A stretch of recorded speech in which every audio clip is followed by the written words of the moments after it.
4, 3, 2, 1, go.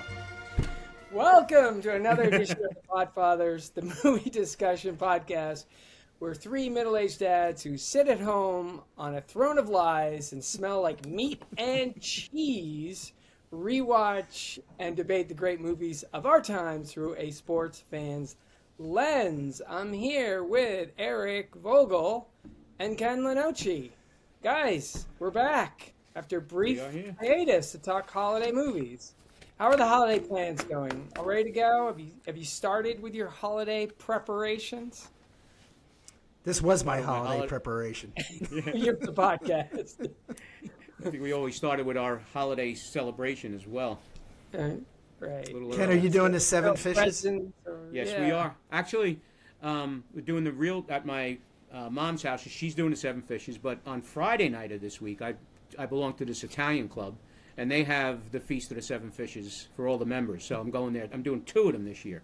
Oh, God. That's a lot of fish. That's a lot of fish. Tuna fish, crab dip, shrimp cocktail. And a bunch of cigars. And a bunch of, which is a traditional, part of the Feast of Seven Fishes. Is the cigars, of course. Yeah. Not at my mother's house. This is the other house, the other place. Right. Yeah. So a mutual friend of ours recently posted on Facebook, if the holiday was left up to men, not a lot would get done. And guys, look, whatever we are when it comes to the holiday, at least we aren't cotton-headed nitty muggins. Elf is next. Hi. Your costume is pretty.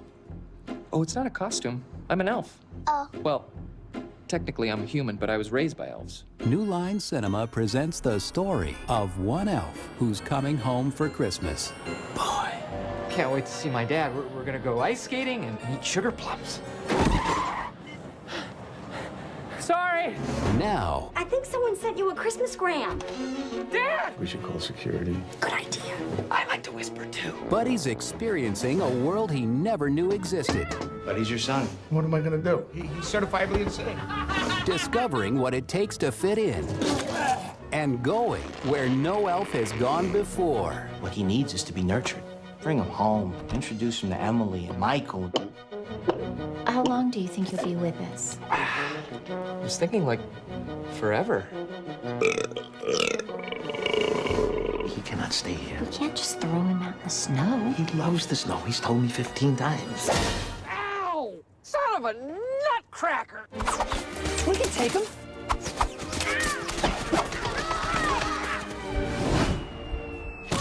Where did you say you were from? This holiday season, I think you're beautiful, and my tongue swells up when I am around you. get ready I planned out our whole day. I thought maybe we could make gingerbread houses and maybe even hold hands. for a tall tale How are we gonna get the star on top? of elfish proportions. I got it. Will Ferrell, Okay, people, Santa's coming to town. Oh my God! I know him. Elf, Do you remember me? Dude, I didn't recognize I you. know, I'm in work clothes. I didn't know you had elves here. You're hilarious, my friend. Did you have to borrow a reindeer to get down here? Hey, you're feeling strong, my friend? Call me Elf one more time.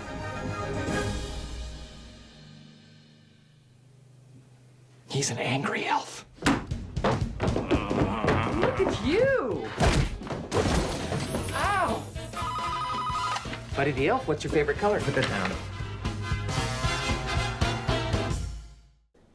Well, that was a great trailer, and yes, Elf, the now comedy/holiday classic starring Will Ferrell, directed by Jon Favreau, featuring an awesome cast: James Caan, Podfather's favorite, Ed Asner, one of the great portrayals of Santa, Mary Steenburgen, Zoe Deschanel, and a favorite of mine, Bob Newhart. It's now considered one of the great holiday movies alongside classic It's a Wonderful Life, Christmas Carol. But you guys, in your minds, is Elf a great holiday movie or just a great comedy? And what makes a great holiday movie? What do you think, Eric? Start with you. Okay, start with me.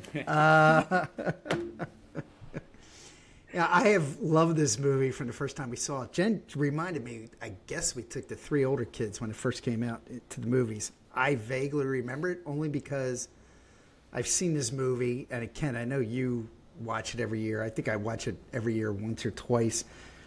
God, by the time Thanksgiving is over, Jen's always like, oh, let's put on Elf. And I never really thought about it, like you just asked, like what makes a great holiday movie? What makes this a great movie? And I guess to me, it's pretty simple. And in fact, when I really thought about it, is that it takes itself, the Santa Christmas part of it, very seriously, but in a very humorous way.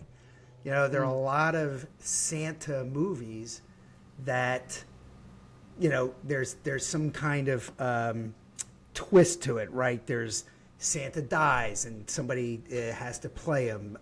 There's Santa, I think one of them, Santa's running drugs for the mob because he can't make ends meet to make the toys, or you know, Santa's some kind of action hero. But this, from the very beginning of the movie, Santa is played as Santa, and it takes itself very seriously in that regard, but it's so damn funny. It's just such a great classic movie. And, you know, you juxtapose this, we'll get into this later, but the Will Ferrell, the buddy character that is just so sweet and innocent against the New York cynical backdrop. Anyway, I think it's great. And something you just said, you said one of the best portrayals of Santa, I think arguably, maybe outside of Miracle on 34th Street, but certainly, you know, this guy's Santa from the very beginning. Ed Asner's portrayal of Santa is probably the best in any movie, I think. Yeah. It was great. Ken, what do you think? Yep, and a little bit of an aside, that was the third time Ed Asner played Santa Claus. I would have never picked him to play Santa Claus, but he's done it in 3 different movies, and so he is very good at it. But why this is a great holiday movie, first of all, I agree with everything Eric said, is the Christmas portion of it. There's no doubting this is a Christmas movie. You have Santa Claus, North Pole, elves, so you got that part. But it does check all the boxes when you look at what makes a great Christmas movie. You have the nostalgia. You have, all of those North Pole scenes just remind you of like Rudolph the Red-Nosed Reindeer. All those specials we watched when I was a kid, and I don't know, you were born after that, and then you watched them. So the nostalgia Eric and I is was there. younger, and you were, shaving and bathing. That's right. I've had a beard since I was 15. Yeah, like buddy. I'm no elf. I'm not 6'3", though.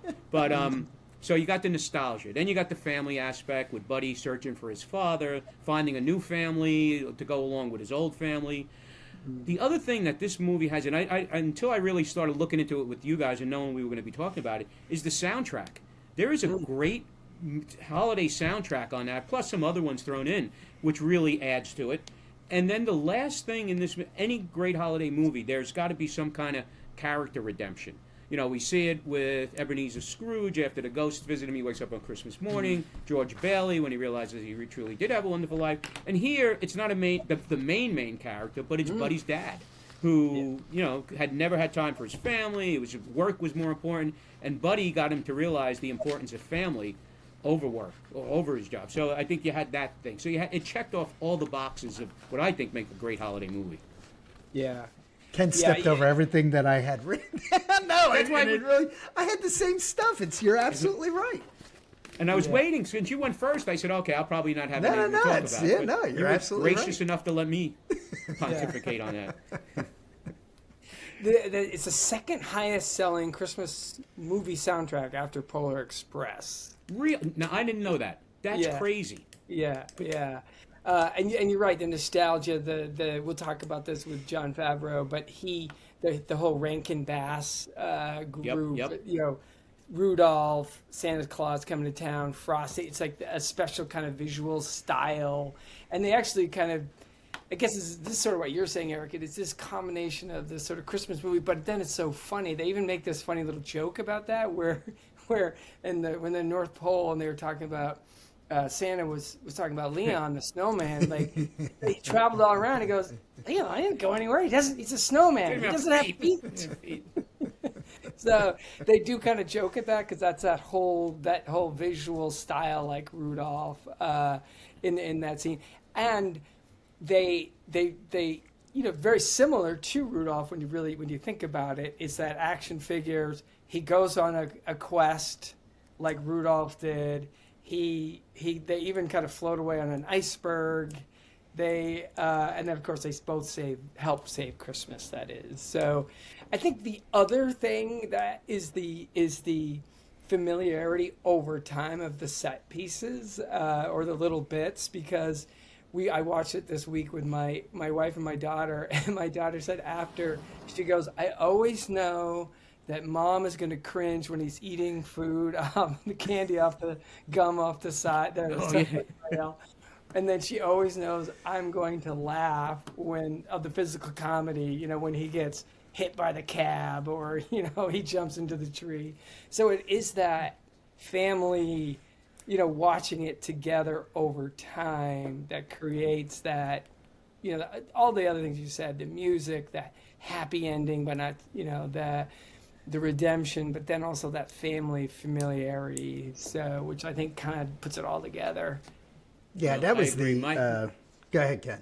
No, go ahead, Eric. No, please. No, I was going to say that. So this movie came out in 2003.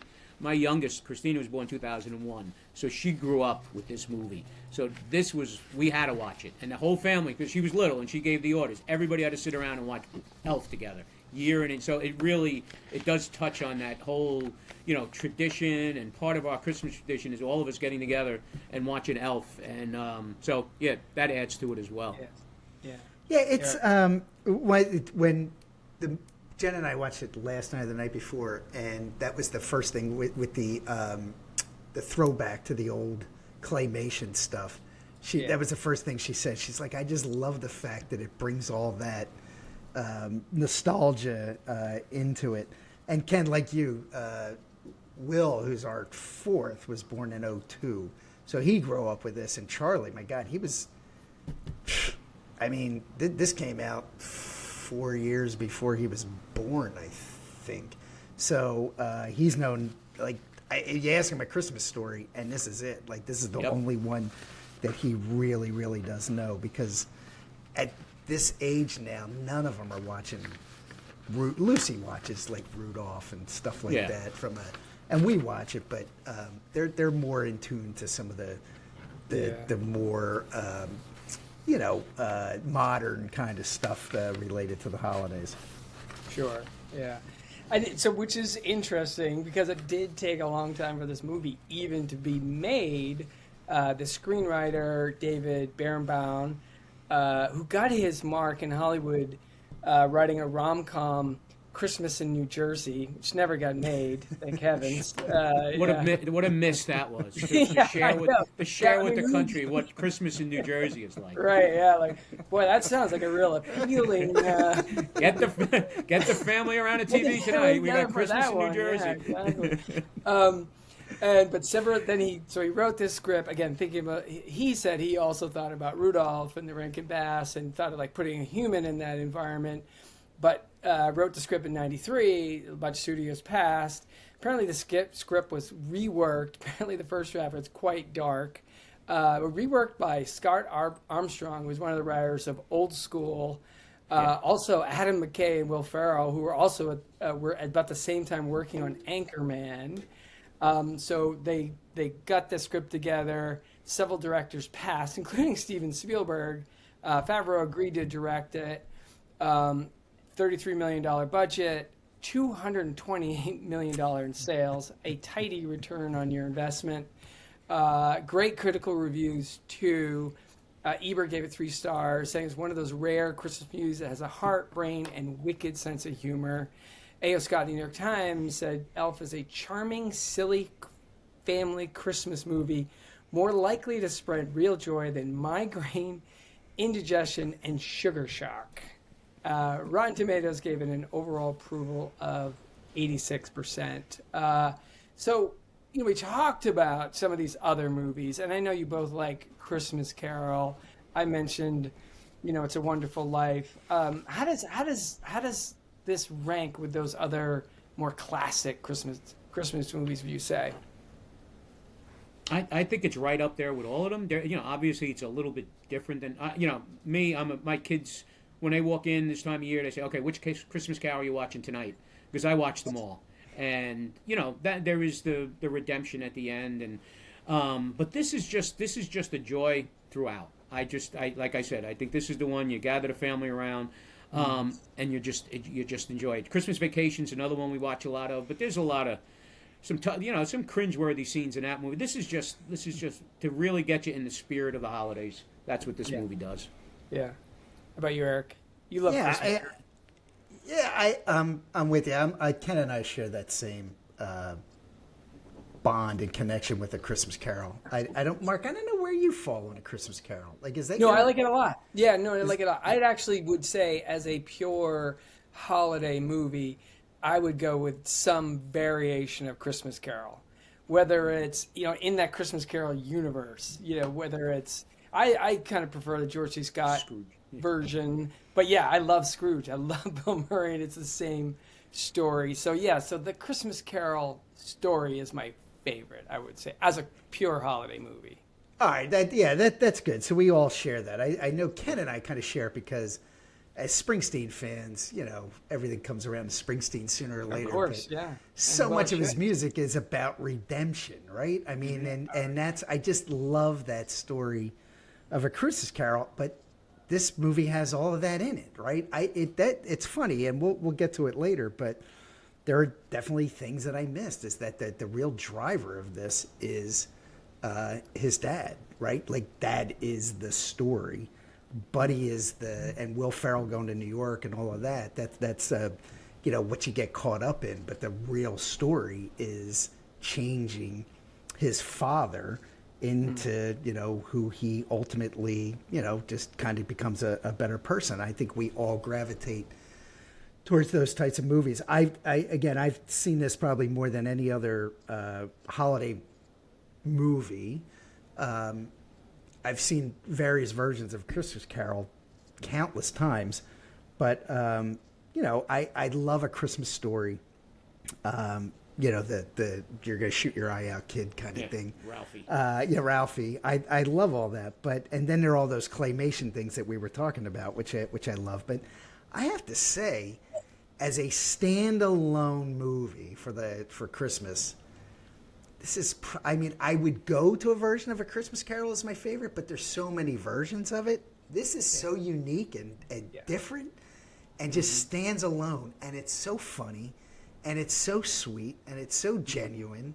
It's just, and it's, nobody really has a really bad bone in their body. Like, I was thinking about even the elves, when the elves are complaining about Buddy not meeting his quota, they're still really nice about it, right? Like, everybody's really nice, and Santa is Santa. Santa's not some, drunk guy, or Santa's not some fool. Santa is Santa, and I love the way they play it just so seriously. And then you just throw in this, and we'll get into Will Ferrell later, but my God, he nails this performance. Yeah. Apparently that's one of the things that they changed in the script, is that the elves initially did not like him. It was like a Rudolph thing. Like, they were really mean to him, and they changed that just for that reason, to make it, even a kind of a sweetness there. I didn't realize that, but it's a stroke of genius that they did that, because it just adds to the whole movie. That's the other thing. It's the Christmas magic. Something positive has to happen. That's what makes a movie. Something about family. This has all of that in there. Something about finding your place in the world, right? There are all those, the land of misfit toys and Rudolph and. And that's Buddy and all of this. And then ultimately it's this whole element of ultimate forgiveness and a second chance. Yeah. Yeah. You mentioned... And we'll get to it later, but... Go ahead. Yeah, go ahead. Go ahead, Ken. No, I said we'll get to it later, but so much of that comes from Jon Favreau. That was his vision for this movie, and I think he was one of the ones that wanted to make the friendlier elves up there compared to, what the original vision of that was. So... Yeah. Yeah, we will talk about him. He's a really interesting guy in his career. You also mentioned Will Ferrell, of course. He's a center figure in this. And apparently there is this backstory James Caan, and actually thinking about the genius of Favreau, he wanted someone like that to ground Will Ferrell coming off Saturday Night Live. So they get James Caan, and apparently the backstory is that he was so irritated by Will Ferrell, like doing extra takes and this, kind of bombastic behaviors, and it really kind of fueled part of that aggravation that Walter felt toward Buddy, which I thought was very interesting. But where do you guys land with Will Ferrell? Is he a funny guy? What do you think of his movies? Go ahead, Ken. I got to find my... Yeah, I'm a huge Will Ferrell fan. All his movies. I think, Mark, we had talked earlier about my favorite. There's so many of them, but I always go back to Anchorman. Out of all of them, that is probably my favorite. But he's just, to me, he's just comedy genius. So there's so many other movies, Old School, Ricky Bobby, you name them. But Anchorman, I think maybe it's because it has like one of my favorite lines in all movies is when he says, "I like scotch, way down in my belly." That resonates with you, huh, Ken? Yes, yeah. It does. Really? Go figure. Yeah, right. Imagine that. Yeah, right. Yeah. Eric, what do you think of Will Ferrell? I mean, you just said how much you liked Elf, of course. Yeah. But this is a lot. I know it seems like it's very similar to what he's done, but it's really not. He's like he plays this with just this innocence, and he's always this crazy lunatic, bombastic character. I'm not a gigantic Will Ferrell fan, but man, he just is. This is really different than what he's done because you're sympathetic towards him. You really feel for him. It is. He plays again, as I said, that innocence set against the New York City backdrop. You feel for him when Walter yells at him. Like he just has he pulls in all the emotions, and it's you don't really think of that in this movie, but you just think of it being silly. But no, he goes through a whole range of emotions in this. I loved him in Old School. I was blown away to go back and research that Old School and Elf came out in the same year. That shocked me. I don't put those in the same time frame, so that really blew me away. And I loved him in, as I said, Old School is one of my favorites. But no, I thought he was fantastic in this. Those were his first two movies coming off Saturday Night Live. Like his first three movies were Old School, Elf, Anchorman. He took another year pause and he did Talladega Nights. Took another year and he did Step Brothers 2008. Those were his first 5 movies. Like there's no one who has had a run like that. No. And as far as even comedic actors, he's got to be the best as far as those movies. I mean, I guess you could go back to Charlie Chaplin or Buster Keaton if you're that kind of fan. Bill Murray probably has better movies, but not like that 5. Chevy Chase has 4 really good ones. I don't know. I just think if there's a Mount Rushmore of comedic actors, he's on it. He's on it for sure. Yeah. I have to fact check you on that, Trump. Okay, what's that? He did Night at the Roxbury in 1998, which was an SNL skit that they... That was the so because I was and the only reason I know there was just I just remember that stupid kind of back and forth. But I was thinking the same thing. Those movies, he was in that and something else, and they sucked. But then he comes out with this, and then once this, he's like off and running. He's like one of the biggest bankable stars for the early 2000s. I mean, from 2003 to 2010, as you just rattled off, he just bangs out all these top movies that are like top grossing movies that people still talk about today. Like people of our generation all quote like so many lines from all these different Will Ferrell movies. Yeah. To clarify, I said the first movies after he left Saturday Night Oh, Live. sorry. Oh, sorry. okay. No, I'm sorry. Yeah, okay. No, it's an amazing kind of run for sure. Those Saturday Night Live kind of rip-offs, skip things do not bubble up in my consciousness. No, but seriously, when you go back to Saturday Night Live, he was funny on Saturday Night Live, but I never expected him to be the guy coming out of Saturday Night Live of that era, right? Phil Hartman, I thought was going to be like the guy, right? Just so many different things he could do. There were others on that show. He was funny, but I just never saw him being the movie star that he became. And this is the movie that set him off and running. You know, you had the tragedy. You had Phil Hartman was killed. You had Farley, who was going to, I think, would have been just as big as any of them. And the interesting thing is, he was originally picked to be Buddy the Elf when on the first iteration of this movie. Is that right? Yeah. When Mark was saying how they were looking to do it a while back, and then they put it on the shelf for a while. And but Chris Farley was the original guy that they were thinking of playing Buddy the Elf. He would have been awesome. He would have been great. So last question before we get to the categories. Ebenezer Scrooge, Buddy, George Bailey. Who do you want to have a beer with of those three? I changed. You just threw that out of nowhere.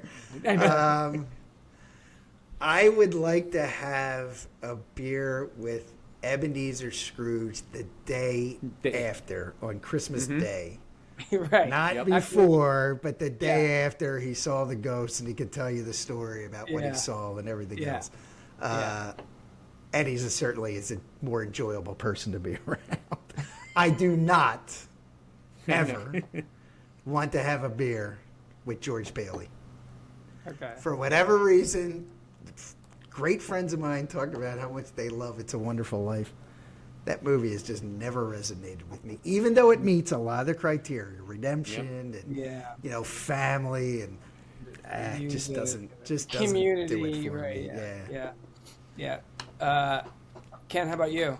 Yeah, I think the same. Ebenezer, the next day at Fred's house when they're playing games in the parlor, have a couple of drinks there, and that's where I want to be. How about a mulled wine with George Bailey and Nick Spar? Be off with you. Yep. I'll pass on that. I will say you bring up a good Flaming point. rum punch. Yes.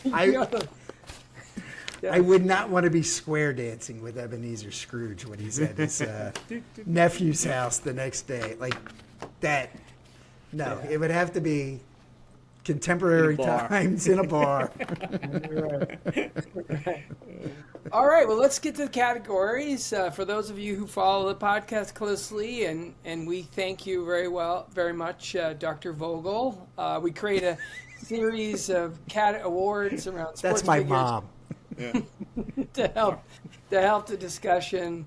And for this episode, we pared the categories down, but we will start with the one that we always start with, and that's the Michael Jordan Award, which is the best scene. And Ken, why don't you start? What scene did you pick? Well, this scene cracks me up. I laugh out loud every time, even though I know it's coming. I've been watching this movie since my daughter was a baby. We watch it all the time. The scene where Buddy comes running in to put the star on top of the tree, leaps up and puts it just cracks me up every time. I love the scene. I wait for that scene. And, to add to that scene, Buddy's brother is wearing a Wayne Corbett jersey. So, to get some Jet love in there, too. So, but that is my favorite scene. So, poor Michael, this is 2003. He has all this torture and pain in front of him to be a Jets fan. Let's take a look at that scene. How are we going to get the star on top? I got it.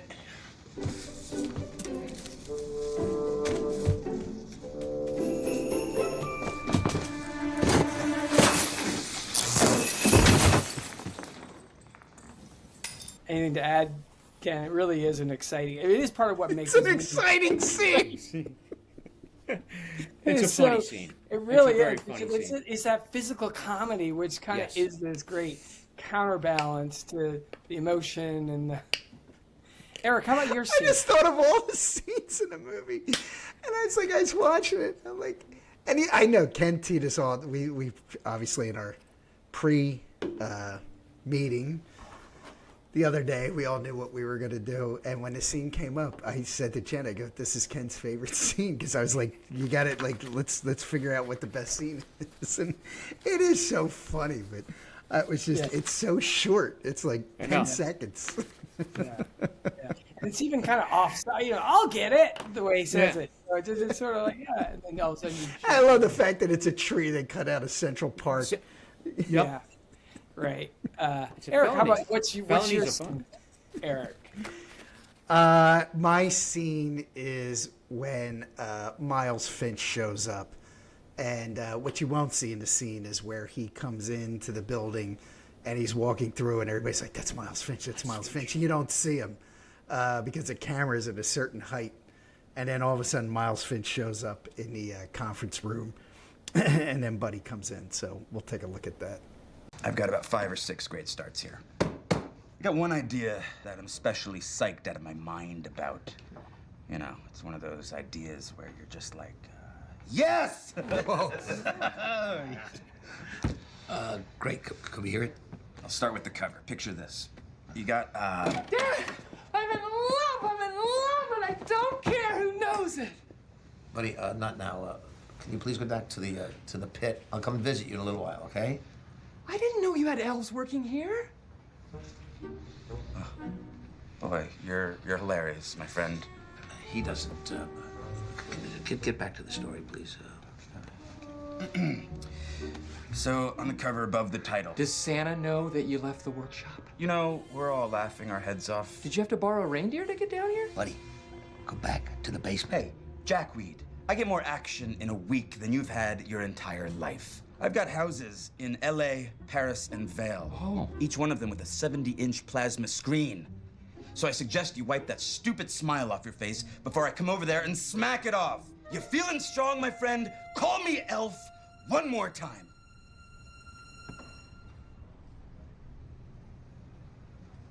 He's an angry elf.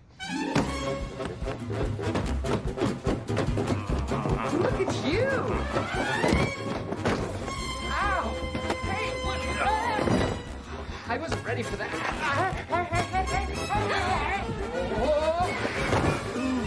Call me Elf one more time. Call me Elf. You're an elf.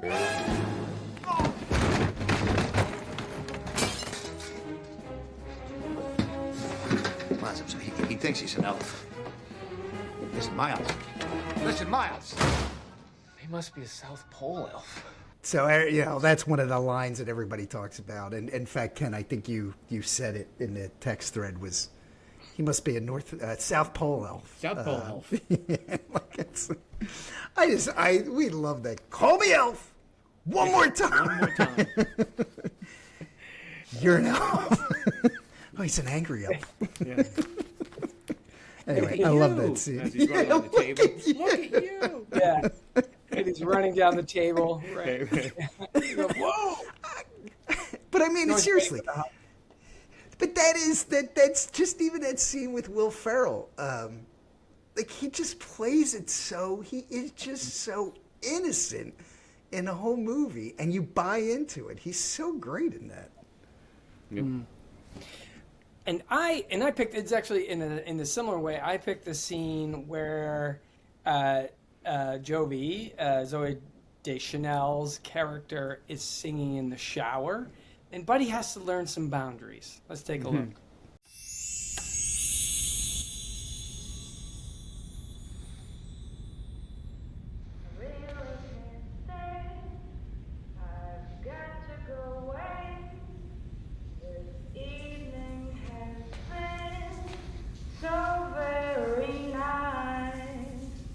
My mother will start to worry, and father will be pacing the floor.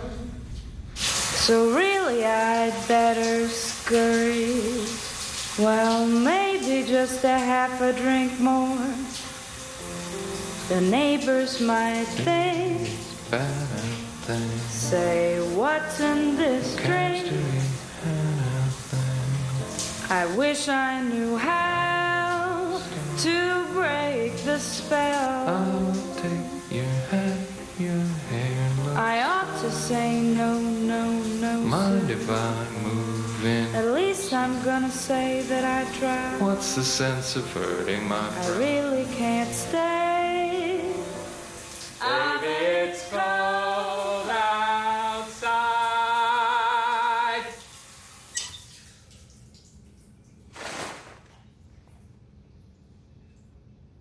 Get out! Don't look at me! Get out!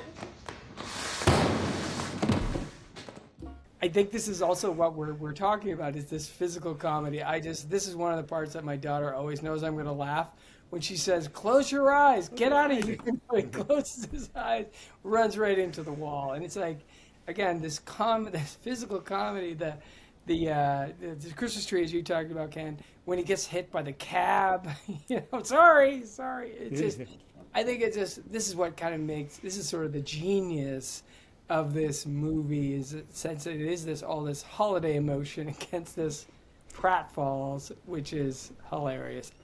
But also some great lines, which does take us to our... Well, wait a second. I want to go back to that scene. Okay. Because, first of all, I love that scene because that's her voice, right? She sings another song in the movie. Not that I saw in the credits. I can just tell her voice. I didn't know she could sing like that. Her voice is stunning.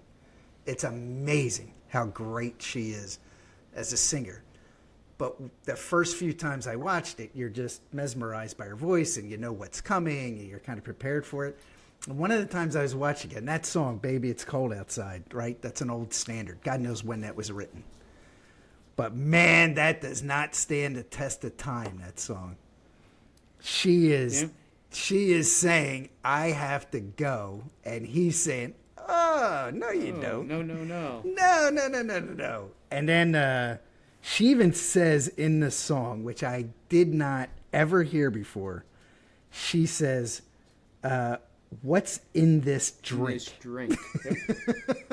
Like, it is so bad in today's times, that song. It just doesn't, like, I'm not even, do they even play that song anymore with that disclaimer? That's a terrible song, actually.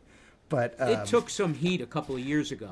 There was like a big movement at, but what was this about? It was about, date rape and things like that. And it's pretty damn close.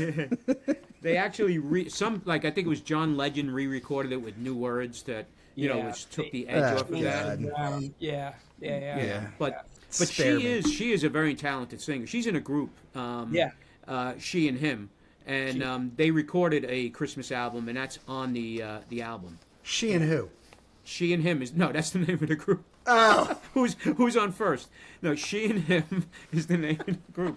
I didn't say John Legend or Will Ferrell, but that's the name of the group. She and Him. She and Him. Yeah, this guy M. Ward, who's an alt rock guy, and she performs with him. Now her voice is fantastic. It really is great. And there were this again, we're talking about John, we're taking a lot of what we're going to talk about director. Jon Favreau, one of the things he added is there were no singing parts for Jovi's character in the original script. Once he heard her singing and knew she was a great singer, he added those parts, the narrative element to the movie as a consequence of that. Yeah, well, if that's true, he had to rewrite the whole movie because she mentions it early that she doesn't like to sing, at least not in front of... I can sing, but I don't like to sing in front of people. And then the whole ending of the movie is predicated on her singing. Yeah. So I don't know what they were going to do if they didn't have that character. Before you move on, Mark, so I was telling you guys I was at a holiday happy hour right before this with 4 of our friends. Yes. And so I was with Darren, Amy, Rick, and Tom, and I asked them, so this is right before we started this recording, I asked them what their favorite scenes were in Elf. And Darren rattled off a whole bunch, and I said, you got to pick one, Darren. So Darren said the mailroom scene, which is a great scene. Yep. Yeah. Rick picked the snowball scene, which I was going to go with that originally. I love that scene. Amy says, I have no idea. I haven't watched this movie once, if ever. I was like, all right, Amy, wow. Really? And then Tom goes, no scene because I hate Will Ferrell. There you go. So those are 4 of our colleagues that I was with tonight, right before this. That's their review of the movie. There you That go. is great. But that's interesting because Will Ferrell, like, you know, my mom is that huge. She'll watch holiday movies all year round, Hallmark and all that. She will not watch this movie because she cannot stand Will Ferrell. Really? So there are certain people that he just rubs the wrong way. Yeah, your mom. Has she given it a chance? My mom, she says she has, but he just gets on her nerves and she changes the channel. Wow. Yeah, weird. I get it, but that's what I'm saying. If she gave it a chance, I think she'd see a different so. Will Ferrell. Because I agree.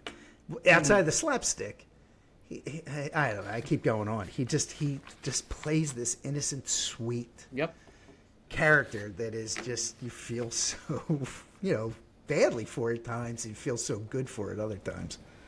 Right. If I can get her to stop making fish, I'll have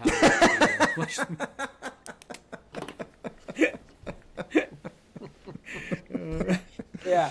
Does she cover the fish with Mama Lenochi's Sunday gravy? Oh, with the Sunday gravy? Yeah, this is more of a fish gravy, so it's a little bit different than the Sunday gravy that she gave everybody the recipe for. Fish gravy.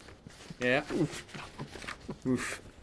Well, you're not going to have to worry about your omega-3 levels, certainly anytime soon. So moving on to the best line, the Yogi Berra Award. We discussed the best line in the movie. We talked about some of them. The one that I love is when he's leaving and he says, "I'm sorry I ruined your lives and crammed 11 cookies into the VCR." Yep. What's your favorite, Ken?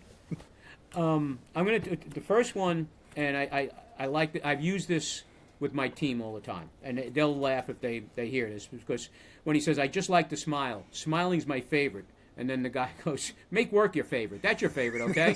So anytime we're somewhere and somebody will say, "Oh, Starbucks is my favorite. Make work your favorite, okay?" That's Wanda. Wanda Sykes was supposed to be that character, and he kept the name tag. Yeah. I didn't even pick up on that. Yeah, that's why it says Wanda. Yeah. See, that's how observant I am at times. But Mark, there's another one that you were involved in this, and I'll tell you the story. Where Santa's giving him the lowdown on New York, and he says there are like 30 Ray's pizzas, but the original is on 11th, which literally was on 11th. It was the best one, and I remember. I think I just came to Insight, and I had my territory, and I was driving to Ray's Pizza to get a slice, talking to you on the phone, and pulled up, and there was a Thai restaurant in the spot, and I went nuts. And I'm like, "It's gone, it's gone!" And you were on the other end, like, "What are you talking about?" And I'm like, "Ray's is gone." So there's plenty of places to get pizza in New York. Not like Ray's on 11th. Yeah. Was it really that good? It was. Was it? It was really. People lined up, and this was before Barstool and all of those things. People would line up all hours. You get there 2 o'clock in the morning. People lined up getting pizza. It was fabulous. That doesn't mean anything. You and I at that conference in Brooklyn, we saw that line out for that shitty chicken that people were waiting, like, because some TikTok star made it popular. That's all it takes anymore. We didn't. How about you, Eric? What's your favorite line, Eric? I have a few, oddly enough. Okay. Son of a nutcracker. Yeah, that's great. We say that. I say that all the time. Sam, for whatever reason, when he's leaving the North Pole and the Narwhal comes up, and he goes, "Bye, buddy. Hope you find your dad," for whatever reason. And then we do it all the time because I have a couple of kids who have a real sweet tooth, so the 4 main food groups, candy cane, candy corn, syrup. Love that one. And then the last one is Francisco. That's fun to say. Francisco. I love that. How about you? Anybody else? Yeah, I said mine. I also love the when he's going to the jail and he's like, "Everything smells like mushrooms and they want to hurt me." Hurt me. And the one we alluded to earlier. Of course, you're not an elf. You're 6'3", and if you had a beard since you were 15. Yeah, right. But see, I think that's again we're repeating ourselves, or I'm repeating myself here a little bit. But you just do feel like these comedy writers, the guy from Old School and Adam McKay and Farrell, they just all these great lines in there that just I don't know, just kind of makes that pulls everything together, and it's like funny, but it's also emotional and. But there are a lot of movies that they put these, they write like almost a little skit in the middle of the movie, right? And they insert it. It makes no sense. It doesn't fit.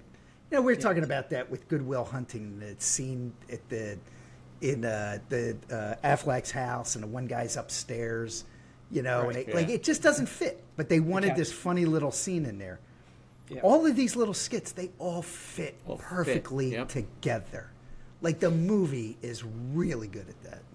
So that leads us to the Mike Francesca Award, the director.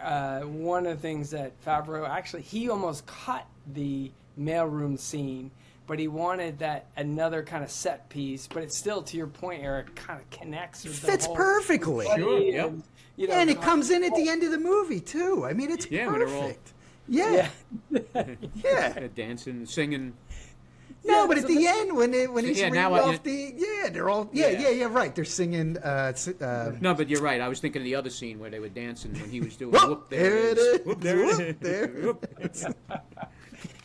So this is not the first time we've discussed Jon Favreau in the Podfatherz, making a memorable stint as the smarty pants in Rudy. He's had an interesting career, working regularly as an actor and director. His breakout role is Swingers and Vince Vaughn. Vince Vaughn apparently recommended him to direct Elf. He was also in Wolf of Wall Street, and now is a big part of the Marvel universe, which I know nothing about. He acted, directed, produced Iron Man and Iron Man 2, one of only 3 superhero movies picked by the National Film Registry as being culturally significant. The other 2, Superman and Dark Knight. But, he, as I mentioned, the original screenplay was quite dark, but apparently Favreau, as we talked a little bit about, he saw to change to that, that stop motion visual style of Rudolph. And he he added the singing, he added, these other pieces that tie together, to your point, Eric. And again, I talked about the snowman with no feet. Really, Favreau just seemed like the right guy for this. He loved Christmas movies. He was part Jewish, raised Catholic. He had a lot of different traditions going on. But I don't know, what did you think about his direction and him being in this film? Ken? I think we've touched on it. I think the movie is what it is. As much as it's a Will Ferrell vehicle, I think it gets its endearing qualities and some of that from his direction. Even, there's the story that the fight scene that Eric had brought up between Buddy and Miles Finch, it was kind of, pretty violent, the original take, and he wanted to cut back a little on it, just to keep the mood the same. But there's a great story that I didn't know about until we started preparing for this, was the scene where he was a big fan of James Caan. That's why James Caan was in the movie, probably because he asked him to be. But it was the scene where James Caan was going to get mad at Buddy because Buddy just screwed up, and he had to scream at him. And I think he tried it once, and he wasn't as angry enough. And he went up to him, and Mark, you're shaking your head, so you probably heard. He whispered in his ear, and he says, "You're a Sonny effing Corleone," and that was it. That got him fired up, and he went, and that got the anger for him to yell at Buddy. Yeah. Eric, what are your... I was going back, and I there are things I didn't realize in the time period of his, and then I was going through it, but I knew enough about some of his stuff. But so obviously he starts out as playing D-Bob and Rudy, and when I saw Rudy, he didn't leave that much of an impression on me. And then my brother-in-law recommends to Jen and I, back in like 96, 97, to watch Swingers. So we watched Swingers, and I was like, wait a second, I know this guy from somewhere, and it was, from Rudy. And then the next thing you know, this comes out, And it's like, oh my God, I know that name. That's the guy from Swingers. And then I didn't realize, but there was a movie that we loved when the kids were younger called Zathura. Did you guys ever see that? No. It predates the Robin Williams movie. It's about the board game, and it's like a fantasy, and the special effects are great, and my kids love that. And then I didn't realize, but he directed that. He directs that after Elf, and then, like you said, he does Iron Man, and he does the Jungle Book, which I don't know if you ever saw the Jungle Book with the live animals. It's pretty damn impressive. And then does the Lion King, and then next thing you know, he's doing this Mandalorian, which of all the, I know you guys aren't into any of this stuff, but of all that Disney stuff, the Star Wars stuff that's on Disney, and I mean, they're coming out with stuff constantly. The Mandalorian is the one that's held out as like outside of the movies, like the best version of a spin-off from all the movies. So he's done some incredible stuff. But what I also found impressive was I was reading that in Elf, he didn't use CGI. He used perspectives to make Buddy and the elves look, bigger, different sizes and stuff. But certainly as he goes in, I mean, he's using CGI in the Jungle Book and the Mandalorian and Iron Man, and so he has figured out a way to adapt with the technology, and he really just has an interesting way of telling a story. And the fact that I didn't know any of this, but what you guys have been talking about, the things that he changed in this movie to make it fit a little bit better, to make it a little bit less rough, to make the characters a little less, the elves aren't mean and things like that's.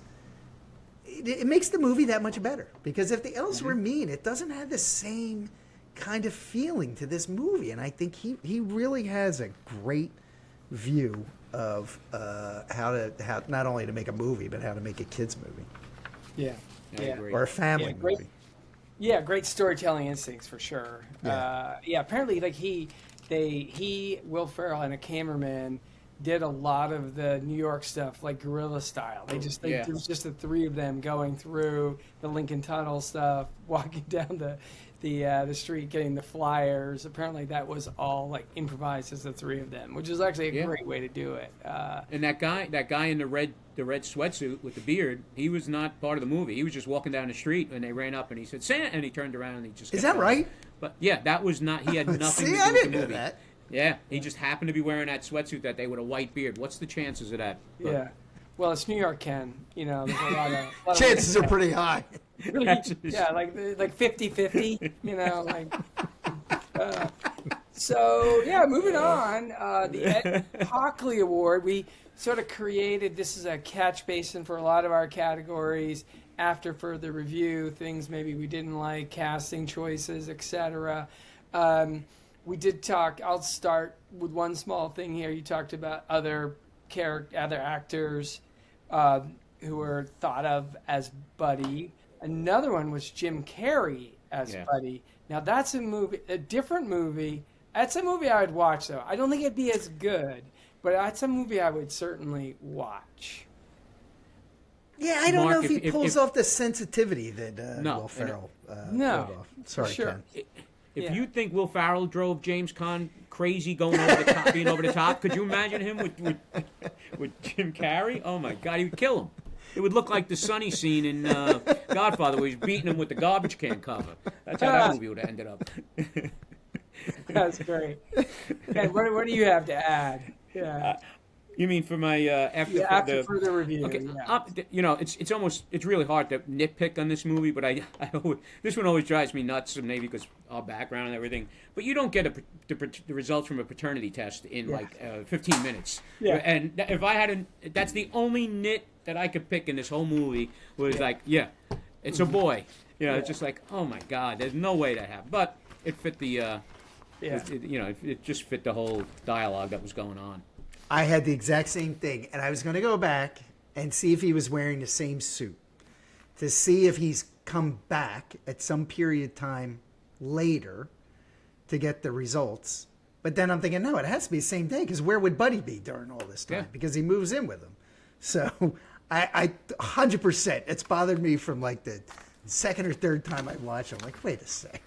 Yeah. How do you get That bothers you, but a human who's an elf in the North Pole who walks 3,000 miles to New York City, that's fine. Yeah, he's Santa Claus. Through the candy cane forest. Yeah, that doesn't bother me at all. Kidding me? I've got Christmas spirit. I don't know about you two That's right. Scrooges. Yeah. Ebenezer 1 and Ebenezer 2. How about you, Eric? What else do you have to add? You getting this is other things you noticed, or can be things you can be pickiness, but what? So I have one thing to pick on. I have one thing that I noticed, and I mentioned the thing that I noticed before. Jen and I were watching it, as I said the other night, and Santa tells Buddy that his dad's on a naughty list, and they cut to the scene with him taking the books back from the nuns, Yeah. And I just didn't. It just kind of cuts away, but then he comes back and he says, "Some people just lose their way in life. It doesn't mean they can't find their way again." And as soon as he said it, for whatever reason, maybe just because I'm paying attention to take notes for this, and Jen knows, she's looking out for stuff.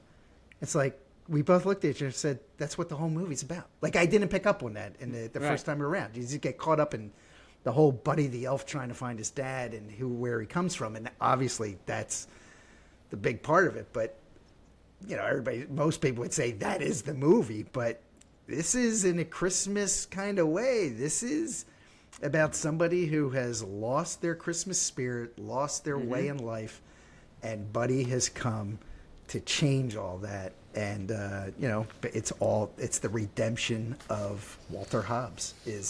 That's what this movie could have been called, is the redemption of Walter Hobbs. Yeah. Michael says in that scene in the office, Buddy cares about everyone. You only care about yourself. Yep. Yeah. No, it's true. That's what it's all about. When he does that, don't talk to my kid that way, and then he goes off. Yeah, I know. I love that. Don't scene tell my kid what to do. And it's like, don't tell my kid. There you go. It's my job. Yeah. The only other thing that has always bothered me, and maybe you guys can explain this to me.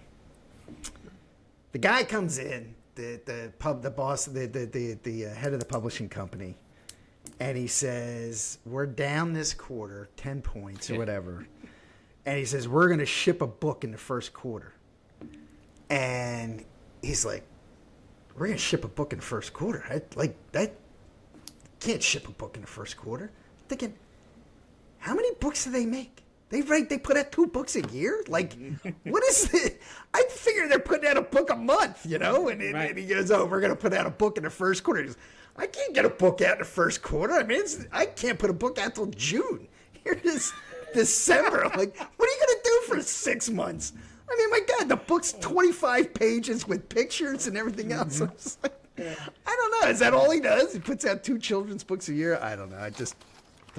look at their mail room. Like it's just like he's in the Empire State Building. That office space alone is going to cost a fortune. You figure they're putting out 20 books a month, like something. He's living in Central Park. What side of Manhattan is that? The Upper West Side? The Upper West Side. He's living in the Upper West Side in an apartment that's got to cost him $20,000 a month or something. And he's putting out, he can't get a children's book out in 4 months? He's the head of the children's division. There's many other divisions in that place, but he's head of children. Yeah. I don't know. I'm just put out more than 1 book every 6 months, man. I don't know. It's a very reasonable question for sure. It is. Another It really hole, right? It's another hole. So I did want to mention one other thing with Zoe Deschanel. She went on to, again, we mentioned she didn't have this part. I think her part was really, how she played her part was great. Just kind of restrained and kind of this, kind of into herself. A great contrast to Buddy, obviously.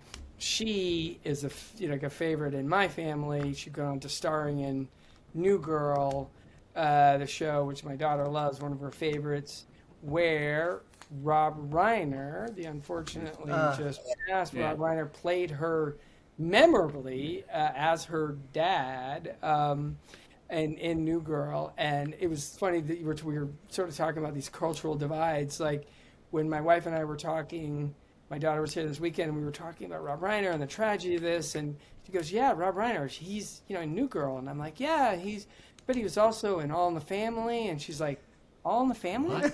What? Meathead?" Yeah. She knows Princess Bride. I was going to say, she's got to know Right. Princess Yeah. Bride, right? Yeah, she knows the movie, but I'm like, that is the cultural divide. But very, very Yeah, sad. cultural divide. I have no idea what New Girl is, so. Yeah, I know my kids. My daughters loved it. Yeah. But you know the amazing thing is, Mark, you have no trouble saying Zoe Deschanel. You mess up every other name that we talk about, but that name just comes right off your tongue. It's incredible. Yeah, right? Yeah, I thought the same thing. Progress, Ken. You just can't say Italian names. Yeah, Exactly. no. I think that's what it is. Italian. Yeah, we do all our movies with The Godfather and Goodfellas. Yeah. Those names you couldn't pronounce. Yeah, and more of a sort of like French. Yeah. I think you just do it I think you're just like I do. Senator Geary. You just kind of Yeah, put exactly. your Italian names on purpose. Yeah. Corleone. All right, well, we're nearing the finish line here. The Muhammad Ali Award, the GOAT, the greatest of all time, best, overall performance, best impact. Ken, who's your Muhammad Ali Award winner? Well, it's a tough one. we did allude to the beginning that it was going to be Will Ferrell. Yeah. So, I'm going to go a little different route, and I don't think anybody will argue, but I have to give it to Jon Favreau for his direction and his vision for this movie. And, again, I'm not taking anything Will Ferrell. I love Will Ferrell, but I wanted to look for something a little different. Yes. And I do have an honorable mention. Oh. The brother Michael. He's the only. What movie do you see somebody wear two different Jet shirts in the movie? He wore Wayne Corbett, and on Christmas Eve, he was wearing a Jet sweatshirt. So I have to give him a little love there, too. Yeah. Kid's a sadist, or no, a masochist. Sorry, masochist. Yeah, exactly.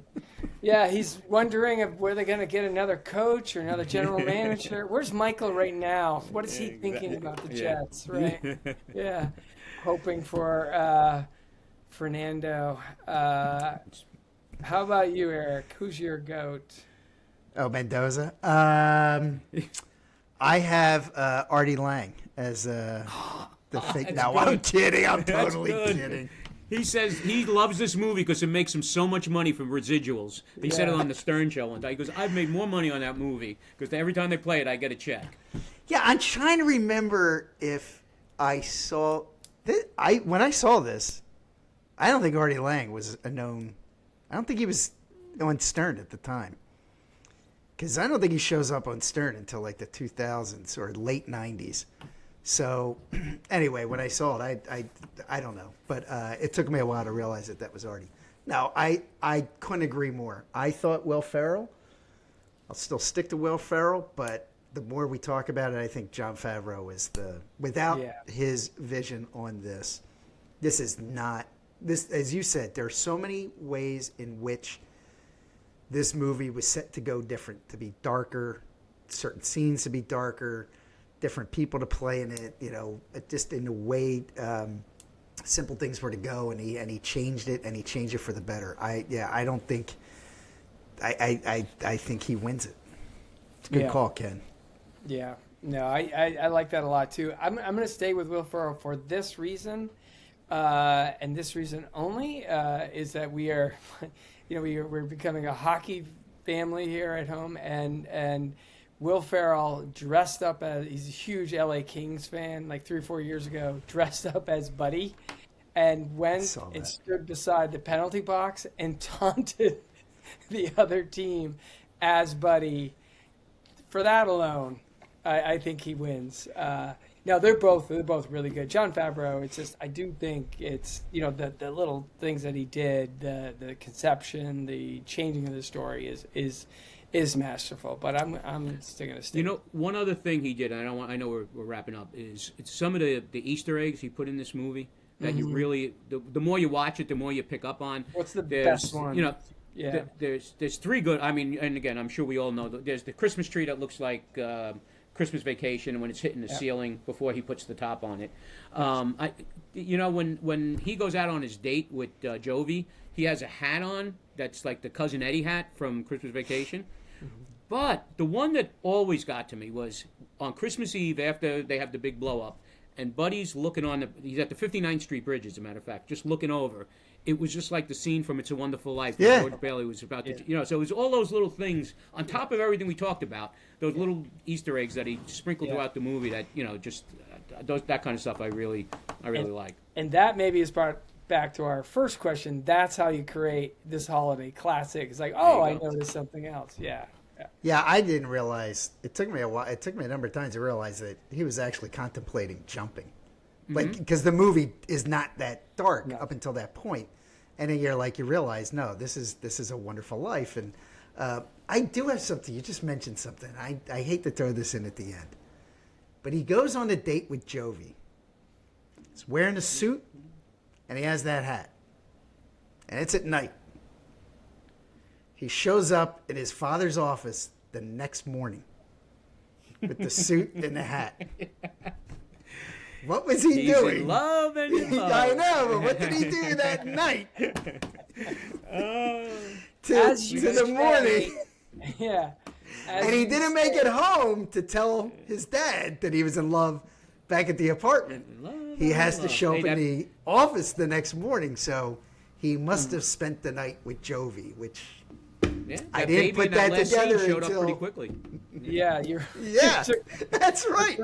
That's right. It wasn't 9 months later. That was I mean, it wasn't so far in the future. It was 9 months later. This is also someone who wore the same elf costume for 32 years in a row. Well, this is true, but he's not telling his dad that night that he's in love. He's telling his dad in his office the next morning. So I prefer to think was at Jovi's apartment that night. Right. Well, on that note, destroyed this whole movie. We just lost our PG rating. Exactly. Yeah. All the kids that follow us now are like.